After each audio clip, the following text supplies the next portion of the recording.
Cuentos fantásticos por Guy de Maupassant.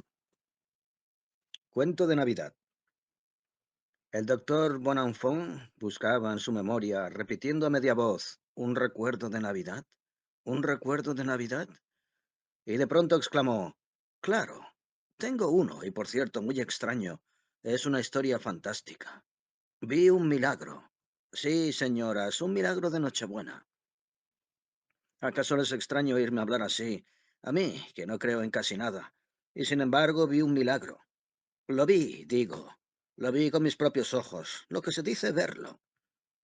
¿Quedé muy sorprendido? Nada de eso, pues, aunque no tengo las creencias de ustedes, creo en la fe y sé que mueve montañas. Podría citar muchos ejemplos, pero las indignaría y me expondría así a disminuir el efecto de mi historia.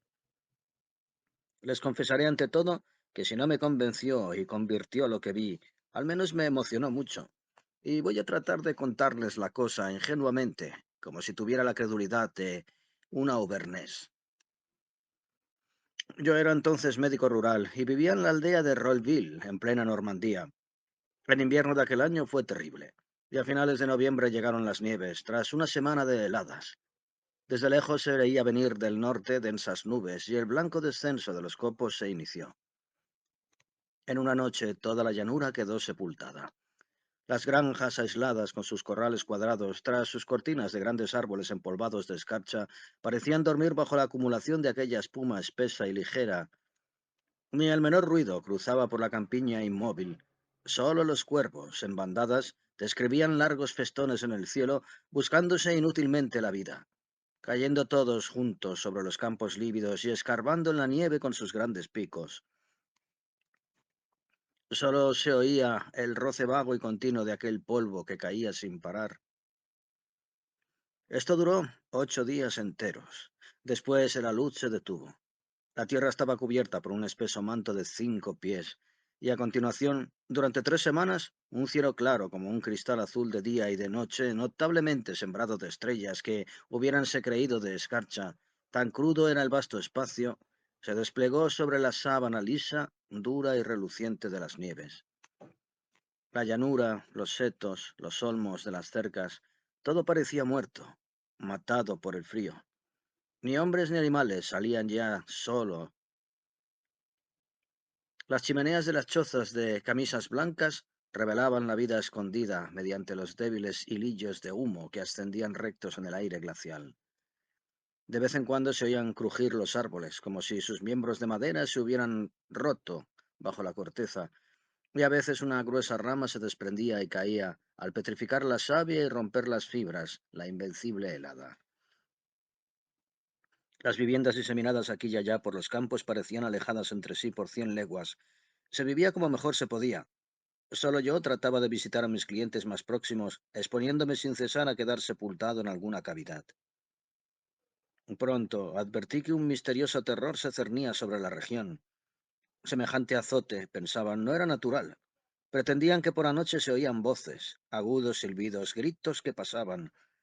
Esos gritos y silbidos procedían sin duda de las aves migratorias que viajan con el crepúsculo y que huían en masa hacia el sur. Pero vayan ustedes, con razón esa gente asustada. El espanto invadía los ánimos y se esperaba un acontecimiento extraordinario. La fragua del abuelo Batinel estaba situada al final del caserío de Pivón, junto al camino real, ya invisible y desierto. Ahora bien, como aquella gente carecía de pan, el herrero decidió llegarse al pueblo. Se quedó unas horas charlando en las 6 casas que formaban el núcleo de la aldea, recogió el pan y noticias y un poco de aquel miedo difundido en la campiña, y se puso camino antes de anochecer. De repente, al bordear un seto, creyó ver un huevo en la nieve. Sí, un huevo depositado allí, blanquísimo como el resto del mundo. Se inclinó y en efecto era un huevo. ¿De dónde procedía? ¿Qué gallina había podido salir del gallinero e ir a ponerlo en aquel lugar? El herrero se asombró. No entendió nada, pero recogió el huevo y se lo llevó a su mujer. Mira, parienta, aquí tienes un huevo que encontré en el camino. La mujer meneó la cabeza. ¿Un huevo en el camino? ¿Con este tiempo? Estás emborrachado, claro. De eso no, jefa. Y hasta que estaba pegado a un seto, todavía calentito, nada helado. Ahí lo tienes. Me lo puse del estómago para que no se enfriase. Te lo tomarás en la cena. Echaron el huevo en la olla donde cocía la sopa, y el herrero se puso a contar lo que se decía en la comarca. La mujer escuchaba muy pálida. Puedes estar seguro de que oí silbidos la otra noche, man que parecían venir de la chimenea. Se sentaron a la mesa. Tomaron primero la sopa y después, mientras el marido untaba su pan con manteca, la mujer cogió el huevo y lo examinó con ojos desconfiados. ¿Y si hubiera algo en este huevo? ¿Qué quieres que haya? Y yo qué sé, yo. Vamos, cómetelo y no seas leja. Ella abrió el huevo. Era como todos los huevos y muy fresco. Empezó a comerlo, vacilando, probándolo, dejándolo, volviéndolo a coger. El marido decía, ¿qué? ¿A qué sabe? ¿A qué sabe ese huevo? Ella no respondió y acabó de tragarlo. Después de pronto clavó en su hombre una mirada fija, despavorida, asustada. Alzó los brazos, los retorció y convulsa de pies a cabeza rodó por el suelo lanzando horribles gritos. Toda la noche se debatió entre espasmos espantosos, sacudida por horribles temblores, deformada por repelentes convulsiones. El herrero, impotente para sujetarla, se vio obligado a atarla, y ella aullaba sin tregua, con voz infatigable. «¡Me se metió en el cuerpo! ¡Me se metió en el cuerpo!». Me llamaron al día siguiente. Receté todos los calmantes conocidos sin obtener el menor resultado. Estaba loca. Entonces, con increíble rapidez, pese al obstáculo de las altas nieves, la noticia, una noticia extraña, corrió de granja en granja. «La mujer del herrero está endemoniada», y acudían de todas partes, aunque sin atreverse a entrar en la casa. Oían de lejos sus terribles gritos, lanzados por una voz tan fuerte que no parecían de criatura humana. Avisaron al cura del pueblo. Era un viejo sacerdote ingenuo. Acudió con sobrepelliz como para sacramentar a un moribundo y pronunció extendiendo las manos las fórmulas de exorcismo, mientras 4 hombres mantenían en la cama a la mujer espumeante y retorcida. Pero el espíritu no fue expulsado. Y llegó Navidad sin que el tiempo hubiese cambiado. La víspera por la mañana, el sacerdote vino a verme. «Me dan ganas», dijo, «de hacer que esa desdichada asista a los oficios de esta noche. ¿Acaso Dios obra un milagro en su favor, a la misma hora en que nació de una mujer?». Le respondí al cura, «Me parece muy bien, padre. Si su espíritu se impresiona con la ceremonia y nada más propicio para emocionarlo, puede salvarse sin necesidad de otros remedios». El anciano sacerdote murmuró, «Usted no es creyente, doctor, pero me ayudará, ¿verdad? ¿Se encargará de traerla?». Le prometí mi ayuda.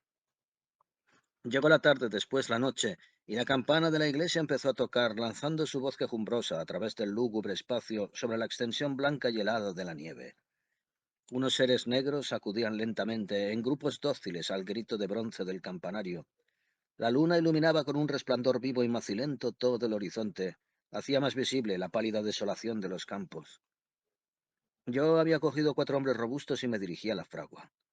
La endemoniada seguía aullando, atada a su cama. La vestimos decentemente, pese a su exagerada resistencia, y nos la llevamos.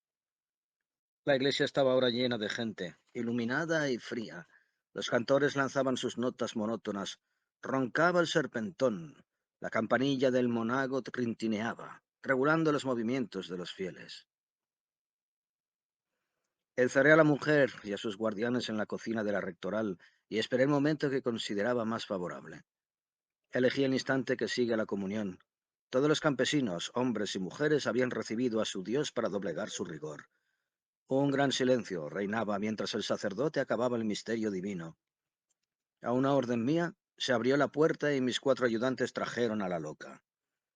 En cuanto percibió las luces, la muchedumbre arrodillada, el coro hecho un ascua y el tabernáculo dorado, se debatió con tal vigor que a punto estuvo de escapársenos, y lanzó clamores tan agudos que un estremecimiento de espanto cruzó por la iglesia. Todas las cabezas se alzaron, alguna gente huyó. Ya no tenía figura de mujer, crispada y retorcida en nuestras manos, con el rostro deformado, los ojos enloquecidos. La arrastraron hasta las gradas del coro y después la sujetaron con fuerza, acuclillada en el suelo. El sacerdote se había levantado. Esperaba.